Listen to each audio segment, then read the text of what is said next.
obviously Bob Holly, Hollywood Bob Holly in Smoky Mountain is nothing like hardcore Holly would be a decade later. But well, and once again, people, people are like, well, look, if Cornette called Bob Holly Hollywood Bob Holly, but he's this, fucking straight ahead fighter, tough guy.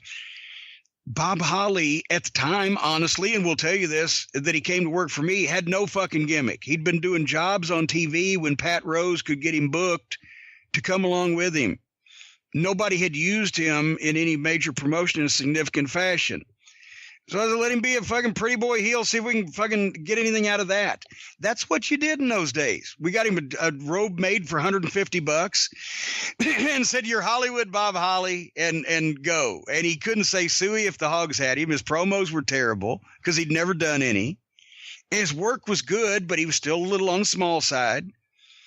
And, eventually he got better because he got older and he got wiser. And unfortunately, we just didn't have him long enough to see that. But he would have been one of those guys. He came in like Candido. Athletically and physically, it was all there and he could work. He'd just never done any of the stuff before, so he didn't know how.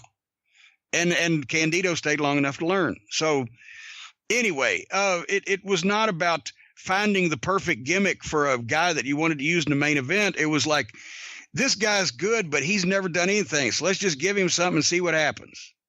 Were you surprised when all of a sudden in 93 he shows up in the WWF? Well, no, because Percy Pringle put the word in. See, Percy knew him from Mobile. Just like I knew him from Atlanta TV, from, making those shots, but he was based out of Mobile. And Percy had put the word in for him with the office up there. And when they brought him in, they actually paid him enough money where he quit welding. But then they made the mistake of saying he races cars too, because he really did. So he became a fucking Sparky plug and a race car driver and whatever. I still say Hollywood Bob Holly was more fun to watch than the race car driver. But finally, Bob Holly, the guy, came out because that was Bob Holly. But it took a while. Yeah, but I wasn't surprised he showed up there because everybody was pulling. Well, actually, I was surprised because usually the guys you wanted to get a fucking job, you couldn't get a job for them. Yeah, and they brought him in. They made him Thurman Sparky Plug, and then he transitioned from that to Bob Sparkplug Holly. Yeah. They never explained why his name changed from Thurman to Bob, but it just happened one day. And that, honestly, I think, and not that incident, but incidents like that, my OCD, I know what it is in hindsight. It's my OCD. That if that was my company, if I had done that, I couldn't live with it. It would keep me up at night. You don't, to me, changing a guy's name when people knew what his fucking previous name was is a red flag of this is all fake.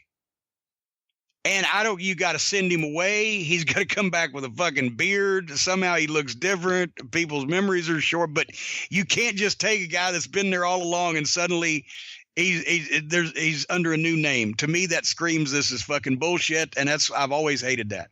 And that would have kept me up at night if I'd have been responsible for that. Yeah. Poor Randy Colley. He's like, I got to reinvent myself. Let me come up with something. I got it. I got a great idea. Comes up with Demolition, goes out at the first TV with Bill Eadie, and people start yelling, Moondog, Moondog. Yeah. And he loses his gimmick on the spot.